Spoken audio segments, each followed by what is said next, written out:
जय श्री सीताराम साथियों। श्री रामचरितमानस,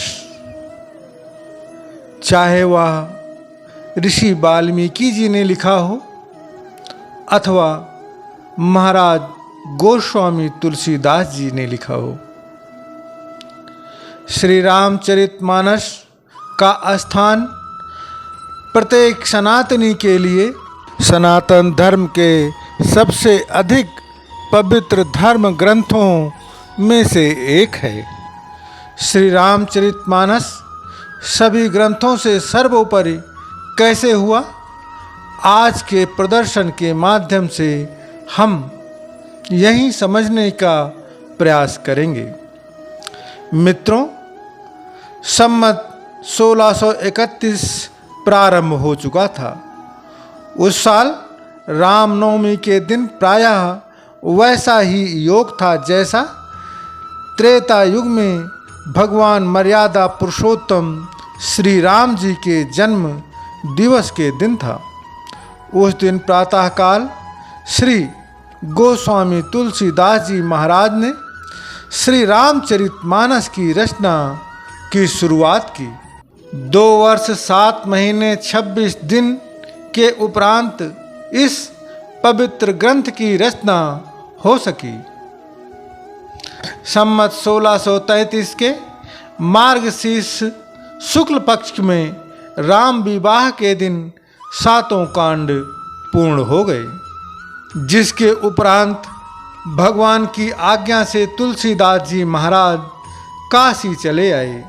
वहाँ उन्होंने भगवान विश्वनाथ और माता अन्नपूर्णा को श्री रामचरितमानस का पाठ सुनाया और गोस्वामी तुलसीदास जी ने रात्रि के समय वह पुस्तक श्री काशी विश्वनाथ जी के मंदिर में रख करके सो गए।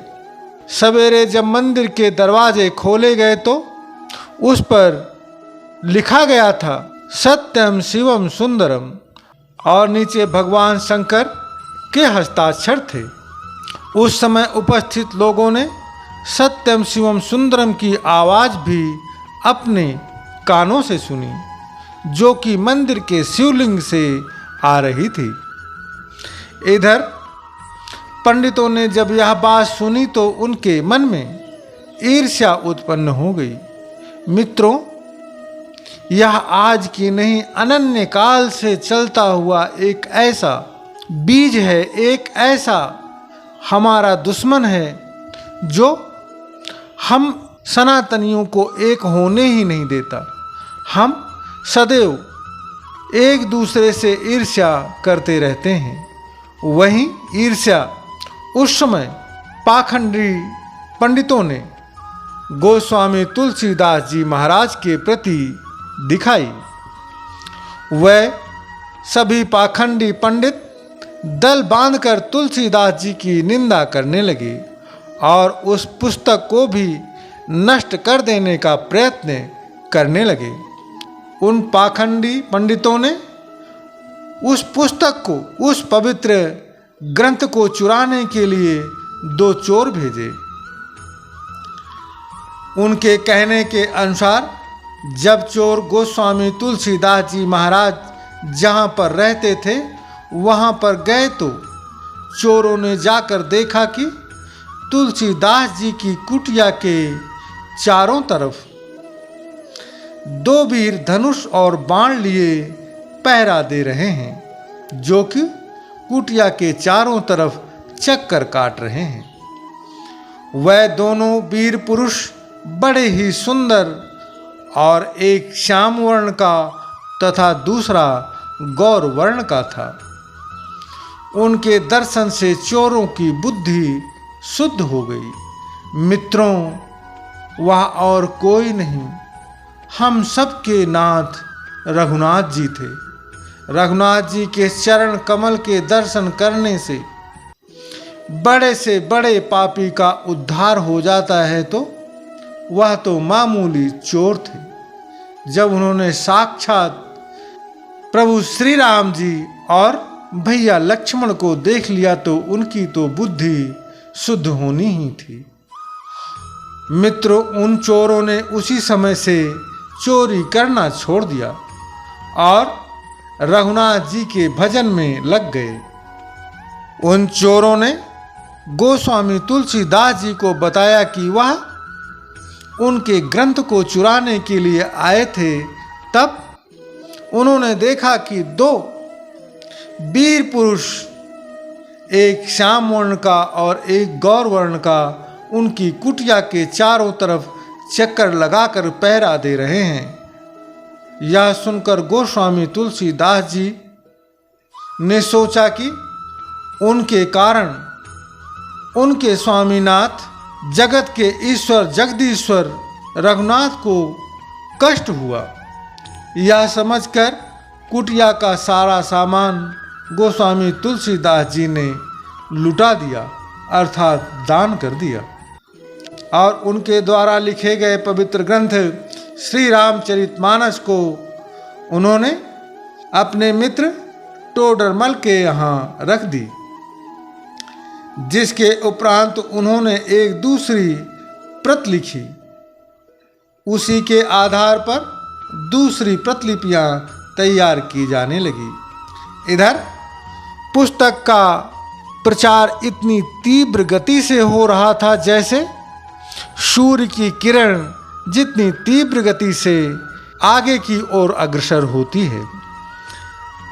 लेकिन इधर मूर्ख पंडितों ने उस पुस्तक के ऊपर भी अपनी असहमत को दिखाया, जिसके उपरांत उन मूर्ख पंडितों ने कोई और उपाय ना देख श्री मधुसूदन सरस्वती जी को उस पुस्तक को देखने की प्रेरणा की। श्री मधुसूदन सरस्वती जी ने उसे देखकर बड़ी प्रसन्नता प्रकट किया और उस पर यह सम्मत लिख दी, जो कुछ इस प्रकार से है।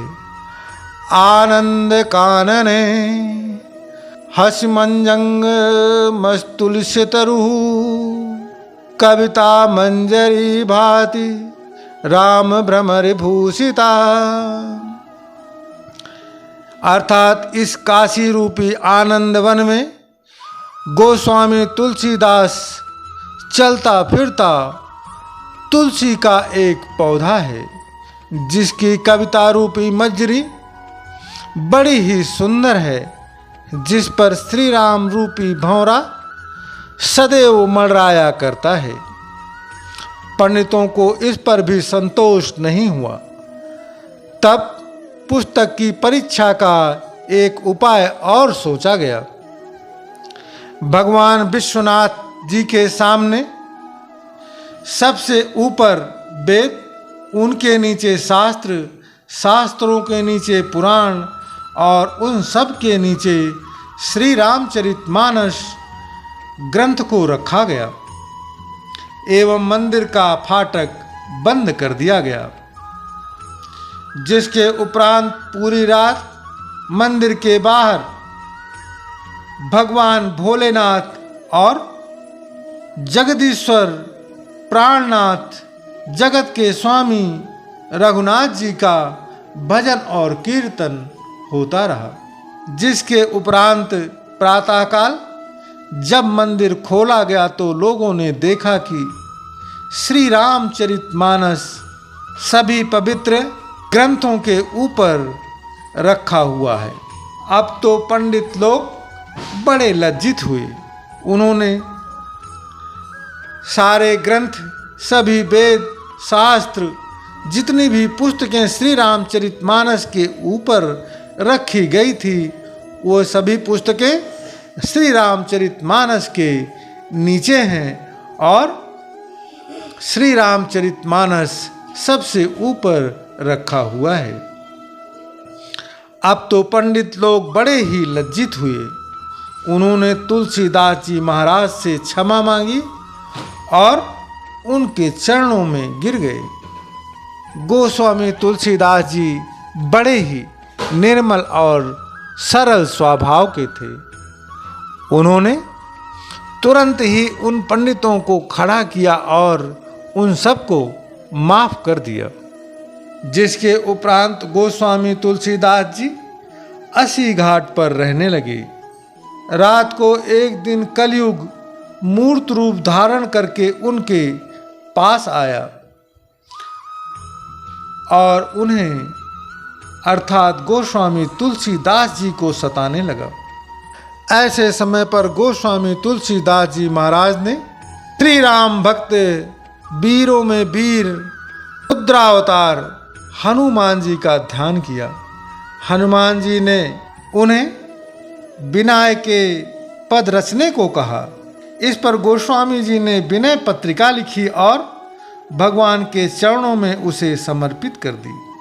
भगवान श्री राम जगत के स्वामी जगदीश्वर ने उस पर हस्ताक्षर किए और तुलसीदास जी को निर्भय होने का वरदान दिया। तो इन्हीं सब कारणों से मित्रों, श्री रामचरितमानस ग्रंथ को वेदों, शास्त्रों और पुराणों से पवित्र माना गया है और श्री रामचरितमानस का नित्य पाठ करने वाले व्यक्ति को कभी भी अकाल मृत्यु का सामना नहीं करना पड़ता है। भगवान जगदीश्वर जगत के स्वामी रघुनाथ जी की कृपा उस व्यक्ति के ऊपर हमेशा हमेशा बनी रहती है। साथ ही भक्त शिरोमणि हनुमान जी उस व्यक्ति के साथ हमेशा परछाई के रूप में विराजमान रहते हैं। लेकिन मित्रों, यह ध्यान रहे, आप श्री रामचरितमानस का पाठ कर रहे हैं तो किस भाव से कर रहे हैं, यह भी बहुत अधिक मूल्य रखता है। इसलिए यदि आपको श्री रामचरितमानस के पाठ का संपूर्ण फल प्राप्त करना है तो जब भी आप श्री रामचरितमानस का पाठ करें तो पूर्ण रूपेण अपने आप को भगवान सीताराम जी के चरणों में समर्पित करके करें।